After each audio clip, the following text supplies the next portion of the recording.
Hello, I was asked a very important question earlier to give some more information on why I believe Babylon the Great, the hint is in the name, is directly to do with Europe and Britain.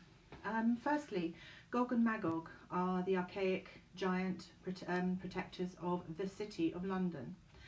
Now, the City of London being a very old established place with its own rules, its own sort of oasis really, the financial establishments of London. Now, when I first came across the Babylon theory, it was through a series of sort of revelationary thoughts that came to me aged 19. I had been abused by people who worked for various city institutes, financial institutes in London. They were Etonians. So London to me had always had a huge resonance really for a place of excitement, glory and incredible corruption as well. So yeah, Babylon, London, there's the beginning, Gog and Magog. This was long before, this was around 1990, when we started having the floods, long before Gog and Magog war became something pronounced by political leaders like George Bush. So there you go, I was ahead of my time. I was going for long walks because of the strange weather conditions. Now, you could call me an early Greta if you like, but it went down very badly in my family, who were quite, conservative, wanted everything to be just so normal, and I wasn't functioning. I was just doing these things, researching my spiritual ideas and the Book of Revelations. So I went on these long walks, and it appeared to me that the climate was changing. I'd always been an outdoor person. I'd always been outside with horses every week since the age of 10. So the climate change was something I really picked up on, and I was ridiculed for. In fact, my parents tried to have me nutted off by telling people, she's going out without a coat, and it was February. But actually, it was warm February, and the weather conditions were very, very odd. They started to change noticeably back then, but they hadn't got the furore of what people are talking about now. But in 1990.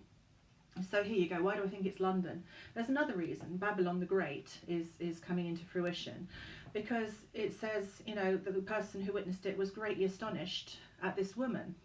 Now let's take an image of the modern woman now. Incredibly false, incredibly unnatural, not following a natural cultural progression of any kind that's really gone before.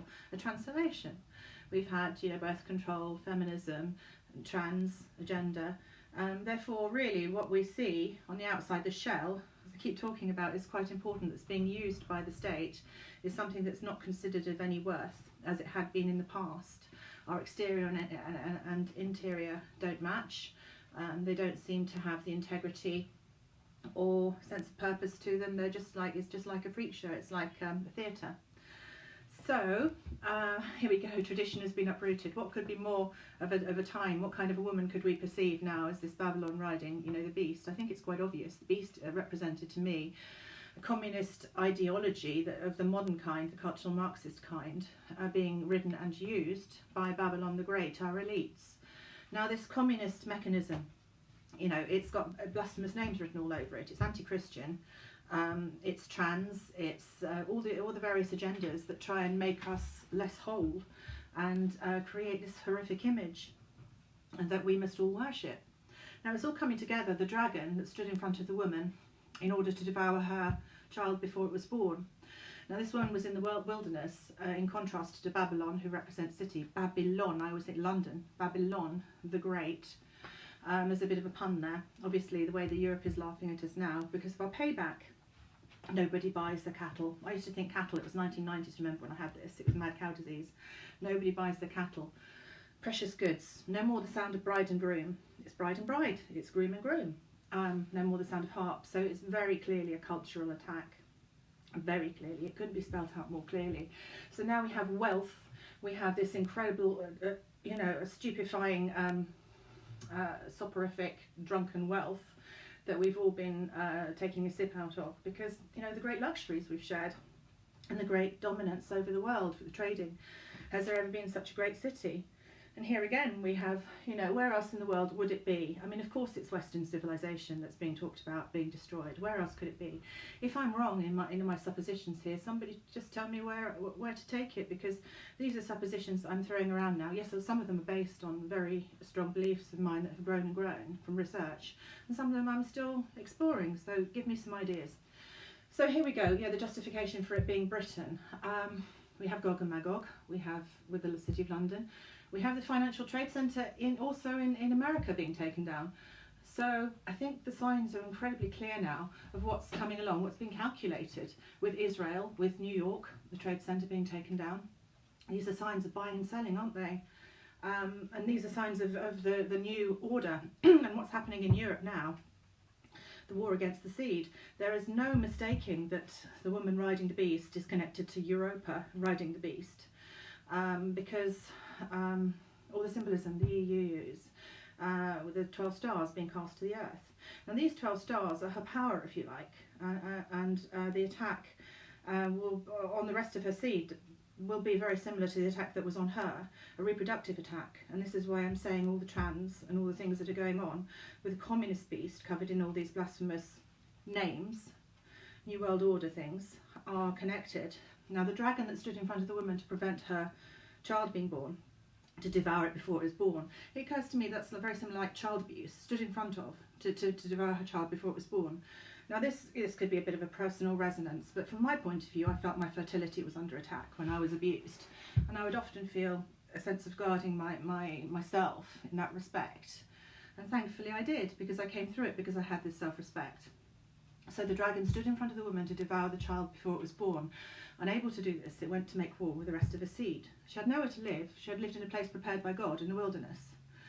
This is the wilderness that we are being pushed into in Europe, because we're not of a protected group, the dragon, the rapist dragon, if you like, because I see the dragon as a symbol of the Red Army rapes, because we go back to the communist ideals, the anti-Christian ideals, to break down society and hierarchy, making war against the seed, and changing, revolutionising society since the 60s before, obviously, but then with the mass rapes in Europe that were covered up, the mass rapes in Britain that are covered up. It's the same thing. It's an agenda, a secret, quiet, unwritten, perhaps undisclosed, especially to us, but it's an agenda. Nothing goes on to the degree of rapes of children and things, to the degree that happens without it being given credence from somewhere. So, or the actual motion of it being given a dynamic from somewhere. To me, this represents the dragon. The dragon gave power to the beast. Okay, now this is like a rapist dragon that stood in front of the woman, and also rape of you know, civilization as we know it. So there you go, war against the seed. Now this is it says called war against the seed in some versions of Revelations. I can't remember which version. I've read so many different versions of these. I've cross-referenced it. So go and do the research yourself, is what I'm saying. Look at the woman with the 12 stars around her head that was flung to the earth. See if you can add something that I've missed, and we'll share information on it. So there she is. The flood was going to carry her away, but instead it went to make war against the rest of the seed. The dragon again, which represents to me rape in a way, sort of that kind of ideology, that kind of force. So it gave the power. The dragon gave the power to the first beast, and they all worshipped it, and the image of it, which is this image of perversity, city image, Babylon, unrooted, unintegral.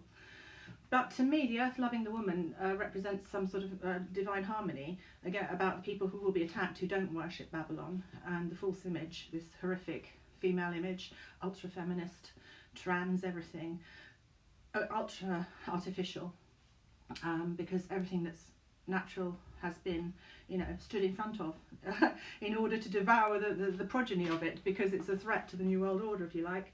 So here we go. Europe will eventually, I'm treading on dangerous political territory here, be left in a position where it's quite ruined, and I have no particular bitterness towards the people who come here for a better life. But what I'm saying is, obviously the way that they're using this dynamic is that they're going to fortify a greater Israel, and what happens to Europe will be pretty much irrelevant to those people, because they can be called back, as Netanyahu did with Hebdo. So it's horrific what we did in Iraq and all these wars, and they're highly strange situations. And I saw many TV programs and things discussing how they're all evangelical, trying to carry out, the end times in Bush's administration with its anti-environmentalist slant and its wars. So, yeah, there are people at work doing this. It says in the Quran, in the end times, the slave will be master. We can see this taking effect now that everything has gone into sort of a more of an unnatural kind of reversed situation. So be prepared for your victimisation in Europe, because it says Babylon, here I sit as queen, I will never know mourning. And that's this typical Western feeling of, what's the word, not entitlement, but privilege. Yeah, but we're going to be paid back for our privilege, because another thing you need to look up is it says pay her back double for what she's taken throughout the world, through the way she's exploited nations and committed adultery with them. She's not been true. She's not been, the hierarchy has been corrupted. It's no longer representing anything divine. This is why the beast hates it. The communist beast of the globe that's controlled by the elites will hate it, because it doesn't resemble their native history of anyone, and it doesn't resemble anything divine. It's just used everything as a conglomerate and used these sticks to prod of trans this, trans that, because it's a good mechanism to create a new world order, a new people. So beware of these things. It's not just a persecution thing I have about Europe. It's obviously very new for us to be persecuted in this way, and I've been aware of it because I have been persecuted since, pretty much since childhood and silenced. So I'm ahead of the game. But no, there's persecution of this kind where, the globalists have disregarded nations that we've just closed our eyes to for huge amounts of time, if not always. So this payback coming to us now, the Empire Strikes Back, I don't take it as anything that's a surprise or anything that's almost particularly to do with us. It's just our turn. It's our turn. And the payback is very clearly written. So this is partly why I believe Babylon the Great is connected to Europe. Europa, there was some dispute I read in the history of Europa whether her origins were in the East or in Europe. This brings together my theory of the East, the raping, the contrast in peoples, creating this environment that they are generating to do with Europa riding the beast, and the beast gets carried off, doesn't it? So they're using philosophy and, they're using all these things, philosophy, religious philosophy.